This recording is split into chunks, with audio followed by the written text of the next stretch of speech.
se faire. Les grands pays, les types ont dit grand. Il a sorti le fer, il est mieux en capacité de se faire. Check. C'est la noche dans mon check-car, Rigo c'est noir, on peut te faire le ton halal, on va te laisser mort sur le baignoire. J'ai fume du jaune, mon corps est noir. J'ai fume du jaune, mon corps est noir. Y'a pas d'hasard, c'est on le fait, c'est le talent. Trop de traite en haut de me salir. Et enfin. Mon prénom Karim, et j'ai mis Kerim parce que ça rime. Ça rime, voilà. D'accord. C'est que Kerim, ça veut dire, c'est un peu en arabe. On dit Ké, tu vois, c'était pour que les gens ils le prononcent un peu mieux que Karim, voilà. D'accord, donc ça fait combien de temps que tu chantes? Ça date maintenant, ça va faire depuis... Déjà, quand j'ai commencé vraiment le rap, mais pas à fond, c'était en 2005. Et après, vraiment, où je me suis mis vraiment dans les clips, dans Toshiland, c'est après ma sortie de prison en 2009. D'accord. Exactement. Donc, c'est toi qui écris tes thèses, c'est pas toi? Vous partagez? C'est comment? Les textes, ouais. C'est chacun écrit. Au départ, j'écrivais un peu pour les uns les autres parce que ceux de mon groupe ne rappaient pas à l'origine. Tu vois, ils rappaient pas. C'est moi qui les ai mis dedans, donc je les aidais surtout. Maintenant, ils écrivent tout seuls. Hein. Tout le monde écrit de son côté. D'accord. Et c'est de là où t'es venu l'inspiration quand tu as été emprisonné, par exemple? Ouais, l'inspiration, moi, elle vient de mon vécu. Après, même si j'aurais pas été en prison, je pense que j'aurais eu de l'inspiration. Oui, mais en prison, ça m'a plus aidé. Ça t'a révélé? Ouais, ça m'a plus aidé à me concentrer sur ce que je dois faire le après, en fait. D'accord. Là, après la prison. Ouais. Donc tes chansons, c'est plus du vécu, plus... c'est ce que je vis vraiment, tu vois. D'accord. Ça m'a coûté aussi quelques plumes, on va dire. Quelques plumes.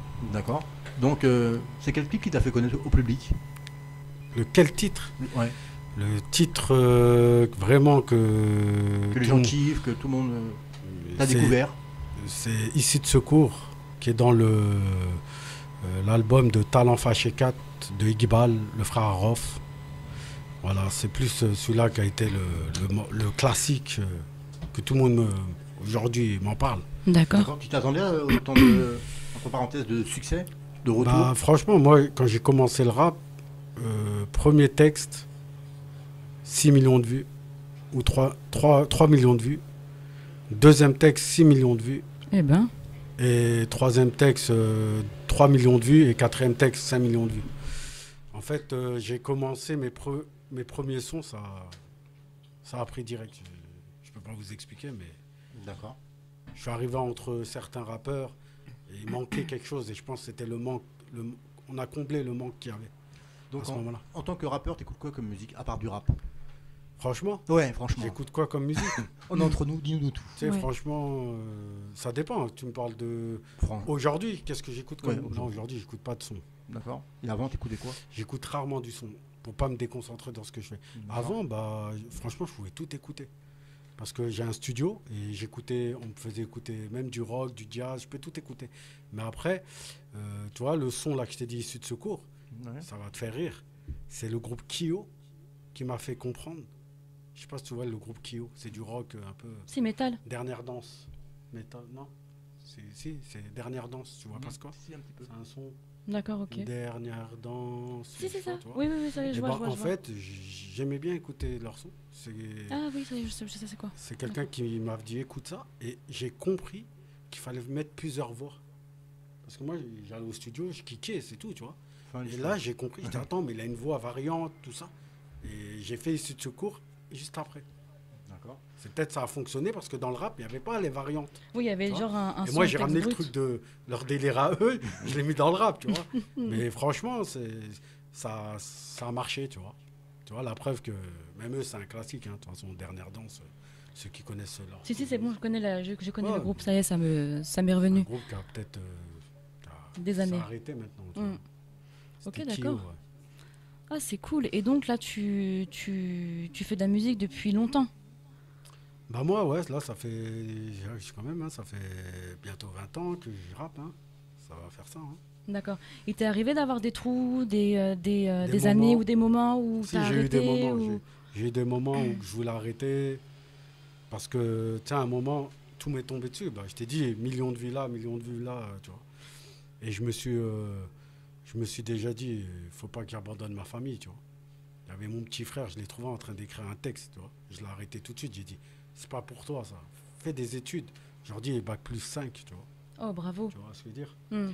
Et j'ai arrêté pour ma famille en réalité, ma soeur, mes petits frères, parce que mes parents ils vont souvent en Algérie et moi j'étais souvent en France, tu vois, D'accord. et à garder mes frères et sœurs, tu vois. Et- Mais avec le rap, tu vois, comme ça prenait de l'ampleur, bah, je me suis recentré. Et t'en penses quoi du D'accord. rap d'avant et du rap de maintenant?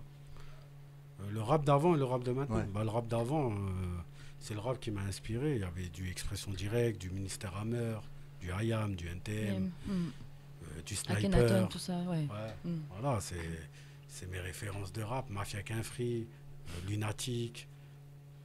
Aujourd'hui, c'est un nouveau rap. Ça me parle plus, franchement. Tu te sens plus dans l'ancien rap? Tu penses que c'est Ouais. du... Ouais. Je me sens plus dans l'ancien rap parce que l'ancien rap, c'est vraiment la réalité des choses.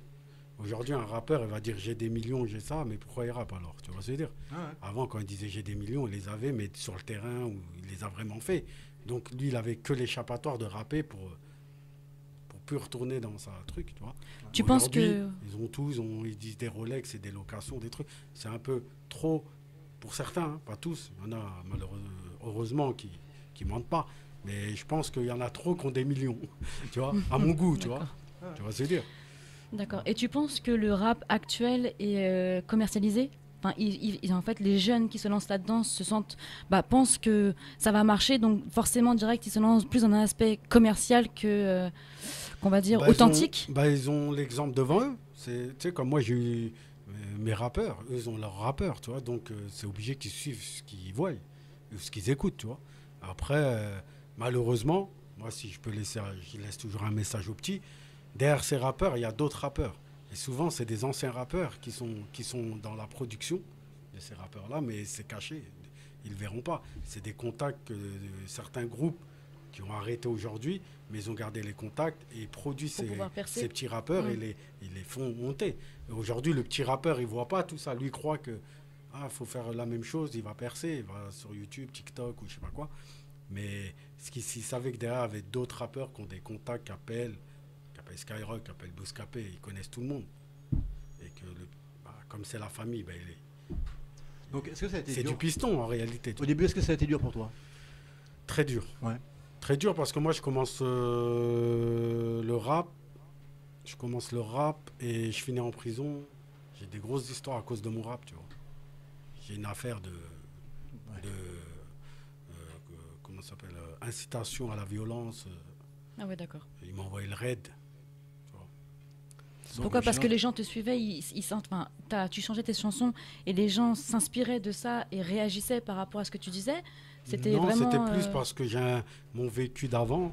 Je faisais pas. Bon, c'est pas une fierté, mais bon, je faisais des conneries du quartier, tout ça, de la délinquance. Et le fait que je passais dans le rap et je racontais ma délinquance, ça n'a pas plu, tu vois. Ça n'a vraiment pas plu, c'est normal. Parce que c'est comme quelqu'un qui se vante d'avoir braqué une banque. Tu vois. Ouais, ça fait beaucoup de bruit. D'accord, oui, je vois. Et qu'ils n'ont pas attrapé. Donc ils se sont dit, le mec, il raconte ça, donc il continue. Et donc ils sont venus d'accord. avec les... J'aimerais revenir sur tes millions de vues. Qu'as-tu ressenti quand tu as vu ça sur YouTube? Les millions de vues, quand Oui. ils sont arrivés d'un coup, tout le monde t'en parle. Moi, j'arrive d'une petite ville, j'habite à Orléans, pas à Paris, tu vois. C'est 150 000 habitants, et encore. Tout le monde m'en parle. Où je vais, on parle que de ça. C'est du jamais vu. C'est genre, tu t'es réveillé un matin et tout le monde à l'affût devant chez toi pour te dire waouh, regarde Pas tout ce que devant tu as chez fait. moi, mais Façon de parler. je Mais- traînais à Place d'Arc, moi, c'est le centre commercial de chez nous. J'étais souvent là-bas, tout le monde m'arrêtait, tout le monde, carrément, et avant, j'étais pas tout seul. J'ai eu un groupe avant, et un autre groupe, et après, j'ai fait Touchilante. Et quand j'ai fait les millions de vues, c'était avant, tu vois, avec un autre groupe, et malheureusement, on s'est séparés parce qu'il y en X a raison. qui n'ont pas su tenir. Moi, j'ai su tenir à rester humble et savoir où aller. Et bref, ça arrive d'un coup. Hein. Ça arrive, tout le monde t'en parle et tu sais qu'on t'écoute, quoi. D'accord. Et toi, quand tu as vu ces millions de vues-là, ça t'a donné encore plus la pêche et l'envie de continuer de réussir? de te dire, ouais, c'est bon, je me sens que je suis dedans, ou t'es resté humble, neutre, comme à tes habitudes, et t'as fait comme tous les jours, te projeter dans l'avenir aussi, voilà, tranquillement. Bah, tu sais, quand tu as ce moment de gloire, on va dire, C'est ça. c'est plus la guerre, donc c'est la gloire, tu Mm. vois. Donc tu commences à dire, attends, là je vais là ou je vais là, tu vois. Mm. Et moi je suis un peu de la guerre, malheureusement.